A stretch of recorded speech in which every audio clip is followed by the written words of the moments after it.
ሰላም ጤና ይስጥልኝ ውድና የተከበራችሁ የቻናሌ ቤተሰቦች በያላችሁበት የዓለም ዳርቻ ፍቅር ሰላም ይብዛላችሁ። የአንድ አመት ከ6 ወር በፊቱን የተማሪዎችን እገታ ማናችንም እንረሳዋለን ብዬ አላስብም። አብዛኞቻችን ካስታወሳችሁ በሰዓቱ እጅግ በጣም ትልቅ የሆነ የሚዲያ ሽፋን አግኝቶ ልባችን ተሰብሮ ሁላችንም ባለን በአቅማችን በቻልነው መልኩ ድምጻችንን ስናሰማ ነበረ። ከባድ የሆነ የሚዲያ ሽፋን አግኝተው ከባድ የሆነ ተቃውሞ መሬት ላይ የወረደ ተቃውሞ ሁላ ወጥቶ ህዝቡ ተቃውሞ ነበረ። ያንን ጩኸት ያንን ቁጣ ለማብረድ መንግስት ሳይቀር ወጥቶ ማስተባበያ ወይም መግለጫ ሰጥቶ ህዝቡን አብርዶት ነበረ። የታገቱ ተማሪዎች ተመልሰዋል፣ ወደ ትምህርት ገበታቸው ተመልሰዋል የሚል አይነት መግለጫ ሰጥቶ አፋችንን አዘግቶን አቀዝቅዞን ነበረ። ግን እጅግ በጣም በሚያሳዝን ነፍስን በሚያሰቃይ ልብን በሚሰብር ለመስማትም ለማውራትም በሚከብድ ሁኔታ ግን ከታገቱት መሃል አንደኛ ወጣ ትናንትና ኢቢኤስ ላይ ምንድነው ፕሮግራም አቅርበው ነበርና አሁን ፕሮግራሙ ከአየር ላይ ቢወርድም እውነት ለመናገር ሰምተናል፣ የሰማነው እንዲሁም ደግሞ አውርደው በየቲክቶኩ ቀነጫጭቦ የለቀቁትም አሉ። እጅግ በጣም ነፍስን የሚያሰቃይ ያሳለፈችው ስቃይ የተደረገባት ነገር እንደ ሰውም እንደ ሴትም በጣም የሚያስፈራ እንዲህ አይነት ነገር ምድር ላይ ይካሄዳል እንዲህ አይነት ነገር ይደረጋል ብለን እስከምንደነግጥ ድረስ ሴጣን ራሱ የሚቀና አይነት ክፋት ነበርና ያንን ነገር አድርገውም ያ ነገር ወደ ሚዲያ ከወጣ በኋላ ያው መንግስትን ዋሽቶ ነበር፣ በሰዓቱ የመንግስት አካላትን ዋሽተው ነበረ። ብዙ ነገር ተብሎ አፋችንን ስላዘጉ የነዚህ ምስኪን ተማሪዎች ሀቅ አሁን ሚዲያው ላይ ስለወጣ መንግስትም ተቆጥቶ እንዲሁም ዩኒቨርሲቲውም ሳይቀር የቲቪውን ወይም ደግሞ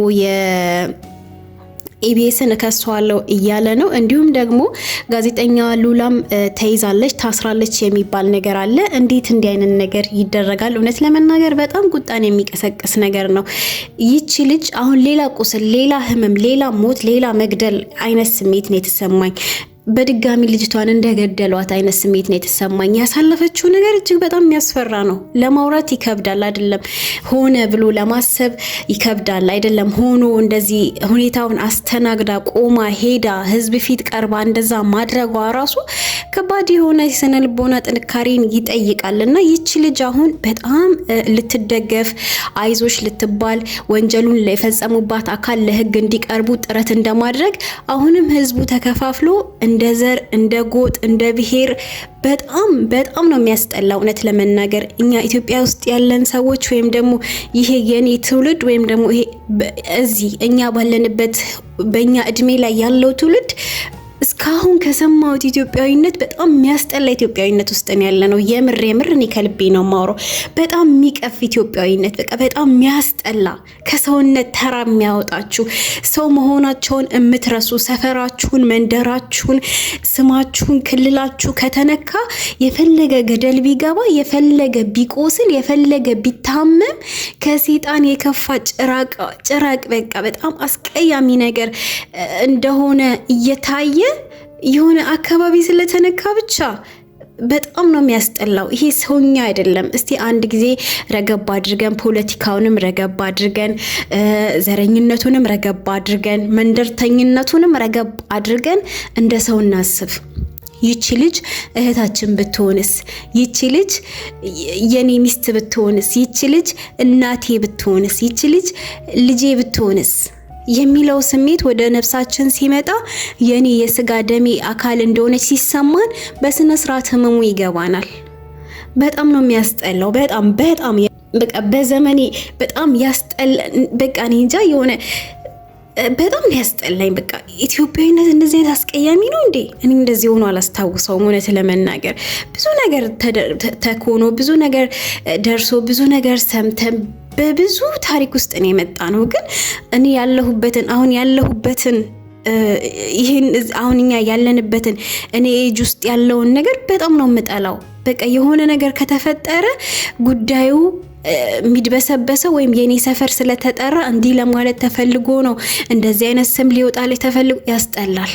እንደ ሰው መጀመሪያ ይቺ ልጅ እንደ ሰው ናት።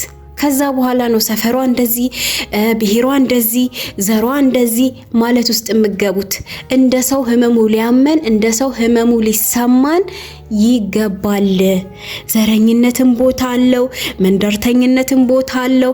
ግን ይሄ እጅግ በጣም የሚያስጠላ ነገር እያየን እጅግ በጣም ነፍስን የሚያሰቃይ ነገር እያየን ስለ ዘረኝነት የምናወራበትን ሞራል መቼ ነው የገነባ ነው? እንደዚህ ከሰውነት ተራ ከሰውኛ አስተሳሰብ የወጣ አስተሳሰብ እንድናስብ መቼ ነው እንደዚህ የተሰራ ነው? የቱ ጋ ነው እንደዚህ የተሰራ ነው? እንዴት ነው እንዴት የተሰራ ነው? መቼ ነው እንደዚህ ሰይጣን የሚቀናብን ጭራቁ አይነት አስተሳሰብ ያለን ትውልድ የሆነው? የቱ ጋ ነው? የምር የቱ ጋ ነው? የቱ ጋ ነው? የቱ ጋ ነው የጀመረው? ምኑ ጋ ነው የጀመርነው? ምኑ ጋ ነው ሰውኛ ስሜት ያጣ ነው? ምኑ ጋ ነው እንደ ሰው መታመም ያቆም ነው? የትኛው ነገር ነው ያስቆመን? አረ በቃን፣ የእውነት በቃን። አሁን ድምጽ ልንሆናት ሲገባ ሁላችንም እንደ ሴቶች እንደ ሰው ሁላችንም ይሄ የመንደርተኝነት ጉዳይ የዘረኝነት ጉዳይ የብሔር ጉዳይ አይደለም፣ ሰው የመሆን ጥያቄ ነው። ሁሉም ማወቅ ያለበት ይህ ሰው የመሆን ጥያቄ ነው። ስለዚህ ሚዲያውም ሊታገት አይገባም።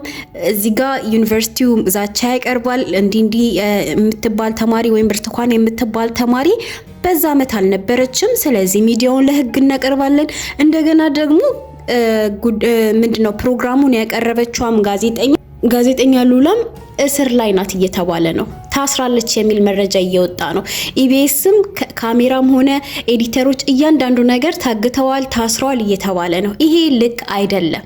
ይሄ ድምጽን ማፈን ይባላል። ለመጀመሪያ ቀን እኔ እንደዚህ ቪዲዮ ሁላ እስከሚጠፋ ድረስ ከአየር ላይ እስከሚያወርዱት ድረስ ምንድነው ማለት እኔ ምንም ነው ያልገባኝ። ምን እየተካሄደ ነው? ምንድነው እየሆነ ያለው? እቺ ልጅ ከዚህ ሁሉ ስቃይ ወጣ አሁን ልንረዳት ልናግዛት አይዞሽ ልንላት ከባድ የሆነ የስነ ልቦና ጥቃት ደርሶባታል። ከእንግዲህ ሰው መሆን እስከሚያቅታት ድረስ በጣም አስቀያሚ በተደጋጋሚ ተደፍራ በብዙ ወንዶች በአንድ አይደለም በብዙ ወንዶች ተደፍራ መደፈር ማለት ምን ማለት እንደሆነ የተደፈረ ሰው በደንብ ያውቀዋል። ምን አይነት የስነ ልቦና ቀውስ ውስጥ እንደሚከት፣ ምን አይነት እብደት ውስጥ እንደሚከት፣ ምን አይነት ህመም ውስጥ እንደሚከት፣ ምን አይነት ነፍስን የሚያሰቃይ አስቀያሚ ነገር እንደሆነ እዚህ ታሪክ ውስጥ ያለፉ ሰዎች በደንብ ያውቁታል። መዳን እየፈለጉ ለመዳን በጣም የሚከብድ አስቀያሚ ስሜት እንደሆነ እዚህ ታሪክ ውስጥ ያለፉ ሰዎች በደንብ ይረዱታል። ስለዚህ እቺ ልጅ ልናግዛት ነበር የሚገባው። አይዞሽ ልንላት አለን ልንላት ያደረጉትን ሰዎች አሳዶ መንግስትም ለህግ እንደማቅረብ ገና ለገና ወደ ዛቻ ገና ለገና እንትኑን ከአየር ላይ እስከማውረድ ድረስ በጣም ነው የሚያስጠላው። የምር ያለንበት ሁኔታ እጅግ በጣም ነው የሚያስጠላው። እጅግ በጣም ነው የሚቀፈው። ሰው መሆናችሁን እንድትጸየፉ የሚያደርግ ነገር ነው። በጣም ነው የሚያስጠላው። ይሄ እኛ ሀገር ውስጥ ነው የሚካሄደው። ይሄ እኛ ሀገር ውስጥ እኛ አረ እንደ ሰው እናስብ። አረ እንደ ሰው እንታመም። እንደ ሰው እንታመም። መንደርተኝነቱ ይቅርብን። ሰው መሆናችንን እያሳጣን ያለው ይሄ ዘረኝነት፣ ይሄ መንደርተኝነት፣ ይሄ ሰው መሆናችንን ሰውኛ ስሜታችንን እያሳጣን ያለ ነው። እያየን ሰውነታችንን ሰው መሆናችንን እያጣን ያለ ነው። በጣም ነው የሚቀፈው። ይሄን ነገር እያዩ ስለ ዘር ማውራት ሞራሉ ራሱ ኬት እንደመጣ፣ ስለ ሰፈር ስለ መንደር ለማውራት ሞራሉ ራሱ ኬት እንደመጣ እናወራለን እኮ ጊዜ አለው። ግን መጀመሪያ ይቺ ልጅ መዳን አለባት። እሷ ስር ላይ ወጥተው ያልተናገሩ ስንት ታሪኮች አልፏል። ስንት ህመሞች አሉ፣ ስንት ስቃዮች አሉ፣ ስንት መገፋት መደፈሮች አሉ። ይሄንን ነው መጠየቅ ያለብን። እንደ ሰው መጀመሪያ ሆ ብለን መነሳት ያለብን ስለ ዘር፣ ስለ ብሔር፣ ስለ ፖለቲካ አይደለም። ሆ ብለን መነሳት ያለብን በሰውኛ ስሜት ይሄ ነገር የተካሄደበት ቦታ ድረስ ተካሄዶ ምርመራ ተካሄዶ እነዚህ አይነት ወንጀል የፈጸሙትን ሰዎች ለህግ አቅርቦ እንዲህ አይነት ነገሮች እንዳይደገሙ እንደማድረግ። ለምን ወንድምሽ አይሆንም? ለምን ወንድሜ አይሆንም? ለምን የቤተሰቤ አካል አይሆንም? ይሄ ሰውኛ አይደለም የተደረገው ነገር። በጣም የሚቀፍ ስሜት። በጣም በፌሮ ተጨቀጨቅኩ ማለት ምን ማለት እንደሆነ መቼም አውዝ ቢላ በጣም ነው የሚያስጠላው እውነት ለመናገር። ስለዚህ እባካችሁን እንብረድ፣ እንደ ሰው ማሰብ እንጀምር። ይህ ጊዜው አይደለም። ይሄ እኔ መንደሬ ሰፈሬ ብሔሬ ጎጠኝነቱ ከሰውነት ተራ እያስወጣን ነው። እንረጋጋና መጀመሪያ ይሄ ነገር የተካሄደበትን ቦታ ድረስ ተካሄዶ ወይም ደግሞ የተካሄደው ነገር እውነት ነው ውሸት ነው የሚለውን ነገር እኮ መጀመሪያ ከመቃወም በፊት ለማጣራት መሮጡ ይሻላል። እንደዚህ ስለሆንኩኝ ነው እኔ ይሄ ብሔር ስለሆንኩኝ ነው ይሄ ብሔር እንዲህ ለማጠልሸት ነው ከመፍረድ በፊት አጣርተን ልጅቷን ማዳን ያለብን እና በልጅቷ ስር ያሉ ሌላ ተጠቂዎችን ማዳን ያለብን። መቼ ነው የሚበቃው? መቼ ነው ጥቃቱ የሚበቃው? መቼ ነው ሴት ልጅ በየሄደችበት በቃ መቼ ነው የሚበቃው? መቼ ነው ይሄ ስቃይ የሚያበቃው? የቱ ጋር ነው የሚያልቀው? መቼ ነው ምንድነው? እንዴት ነው ምንድነው? የምር እንዴት ነው ምንድነው? በጣም ነው የሚከብደው።